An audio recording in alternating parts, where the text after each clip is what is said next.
A magnitude 8.8 earthquake struck Russia. 7,000 miles away, Pennsylvania started shaking. That is not a coincidence.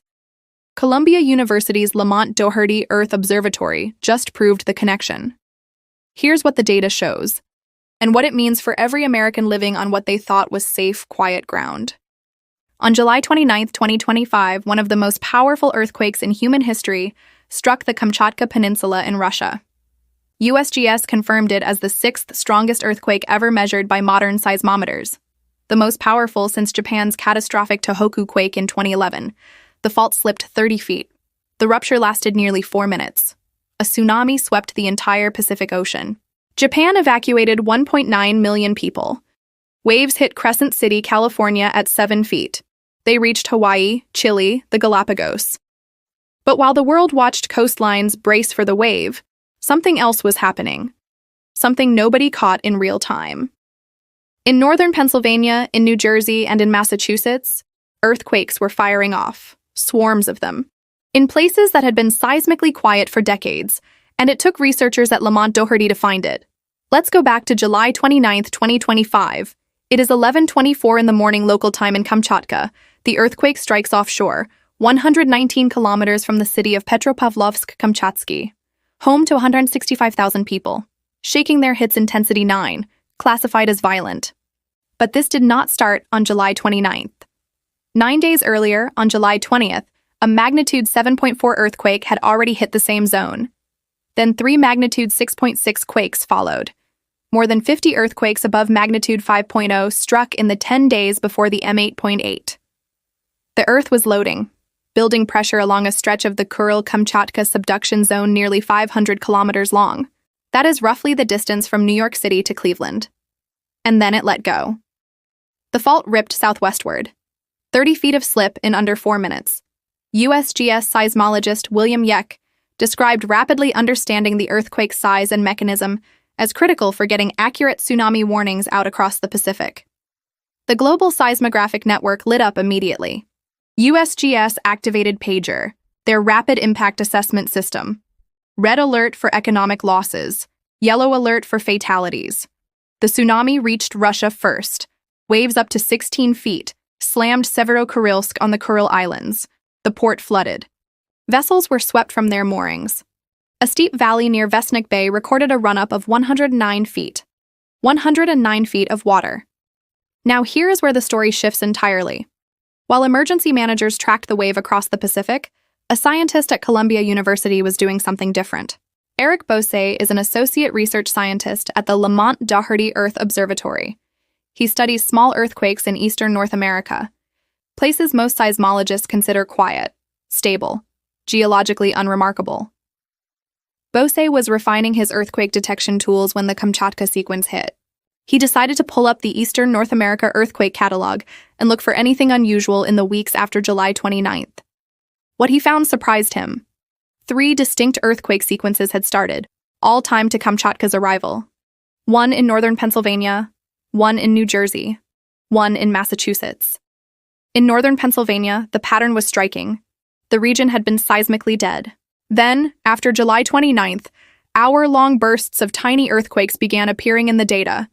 Then a month-long swarm followed. The swarm ignited, and then kept feeding itself.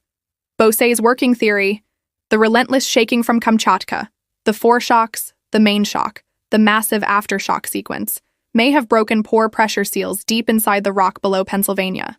Pore pressure is the pressure of fluid trapped inside rock formations. When it shifts, faults can move. Even faults that have been locked for decades. Even faults that do not appear on standard hazard maps. In New Jersey, the mechanism was different. In April 2024, New Jersey had been hit by a magnitude 4.8 earthquake near Tewksbury, the strongest in the region in over a century. An aftershock sequence was still quietly underway. Kamchatka's seismic waves arrived and accelerated it. They pushed a system already under stress. The triggered earthquakes across all 3 states were mostly around magnitude 2. You would not feel them standing in your living room. But the signal in the seismic record is unmistakable. Bose presented these findings on April 17, 2026, at the Seismological Society of America's annual meeting. The connection is verified. And the number that puts this in perspective? More than 1,090 aftershocks have been logged in the Kamchatka region since July 29, 2025. The earthquake that shook Pennsylvania is still shaking Russia. So what does this mean on the ground in America? Northern Pennsylvania is not earthquake country. No active volcanoes, no visible fault lines on standard hazard maps, no tectonic plates grinding together beneath the surface. This is farmland and forest. Residents in areas like Williamsport and State College have never had reason to think about seismic risk. Then Kamchatka reached them. Scientists call places like this stable continental regions.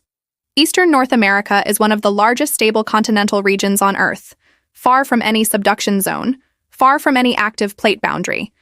And yet, Beausay's data shows this region responded to an earthquake on the other side of the planet in a measurable, documented way. In fact, he believes these stable regions may be more sensitive to distant seismic stress than anyone previously understood.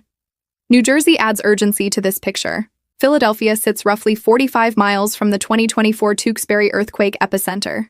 New York City sits 50 miles away. Kamchatka reached this zone and accelerated its aftershock clock. Massachusetts rounds out the picture. Boston, Worcester, Springfield all recorded triggered seismicity in Beausay's catalog. The magnitudes were small, but Beausay's core question is not about the magnitude 2s. It is about the mechanism that produces them. If a distant megaquake can break pore pressure seals and fire off month-long swarms in Pennsylvania, what are the conditions under which larger events could follow? That question is being actively researched right now. And what comes next in that research will change the earthquake map for millions of Americans. Here is the bigger picture. Scientists call what Beausay documented dynamic triggering. It occurs when seismic surface waves, the rolling energy from a massive earthquake, travel at several kilometers per second across the globe.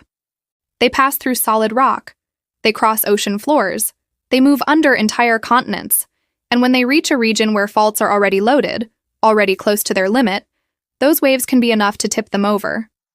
This is not a new concept in seismology, but the Pennsylvania evidence is some of the clearest documentation of this effect in a populated region of eastern North America. Now look at the historical context. Research published in the journal Science confirmed the 2025 Kamchatka earthquake's aftershock region directly overlaps the zone ruptured by the 1952 Kamchatka earthquake. The 1952 event was estimated between magnitude 8.8 and 9.0. Same fault. Two enormous ruptures, 73 years apart. What happened to eastern North America after the 1952 earthquake? The honest answer is, we do not fully know. In 1952, seismic detection networks were primitive. The small earthquakes that Beausay can now see in the data, the magnitude 1s and 2s, were invisible then. We simply did not have the instruments. Now we do. And what those instruments are showing is that eastern North America responds when this fault zone ruptures. A growing hypothesis among researchers like Beausay: stable continental regions are pressure-sensitive systems. Ancient rock packed with fluids that have been locked in place for millennia. Seismic waves passing through do not destroy those systems, but they disturb them. In some places, the disturbance is enough to trigger movement. The Pennsylvania swarm is the key example. It did not stop when Kamchatka's surface waves passed through. It kept going for weeks. That means something in the rock changed. The change persisted, and Lamont-Doherty Earth Observatory, the institution that first mapped the Ring of Fire, that provided the foundational seismological evidence for plate tectonics, is now documenting what that change looks like. The Kamchatka sequence is not finished. USGS aftershock forecasts issued after the M8.8 calculated a 96% chance of additional magnitude 6 or larger aftershocks. Greater than 99% chance of magnitude 5 or larger. Both forecasts have been borne out. Two major aftershocks struck the region after July 29th. A M7.4 on September 13th. A M7.8 on September 18th. As recently as January 22, 2026, a M6.2 struck near the east coast of Kamchatka at 52 kilometers depth. USGS confirmed no tsunami threat, but the sequence is still active. So what does continued Kamchatka activity mean for the eastern United States? Beausay and his team are actively refining the precise locations of the triggered North American earthquakes. They are looking for migration patterns. Whether the small Pennsylvania earthquakes are moving along a buried fault. If they are migrating, that reveals where stress is accumulating underground. 3 things to watch over the coming months. First, the Pennsylvania swarm. Bose described it as having its own internal dynamics. Even without a new Kamchatka pulse, it could continue to evolve.